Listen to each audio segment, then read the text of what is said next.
مساكم. احنا الان باب مؤسسة السرطان في محافظة تعز، نزور مرضى السرطان لكي نلفت انظار الدولة وانظار الجهات المعنية وانظار فاعلين الخير وانظار التجار نحو هؤلاء الشريحة من الناس الامراض المزمنين، اصحاب الذين يستحقون لفتة الانظار نحوهم، فهم الشريحة الاهم في حياتنا، فزيارتنا لهم ليست للدعم السخي وانما لفت الانظار نحوهم ورفع من معنوياتهم، فإن أغلب أمراض السرطان لا يحتاجون أموال إنما يحتاجون رفع العامل النفسي. هيا إلينا. جزاك الله خير. ما شاء الله بخير.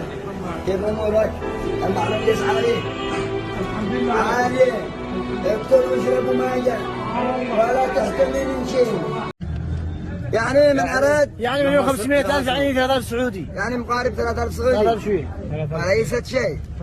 جمهور ابو حيدر وهو جابر الخواطر. لها سنه والله ما قدرت تعمل العمليه. ولا سنه؟ قسما بالله غير فاعلين الحمد لله. كم رقم تلفونه؟ هات رقمك. كم رقمهم؟ 3 سبعات 61 29 29. خمس 3 سبعات 61 29 29.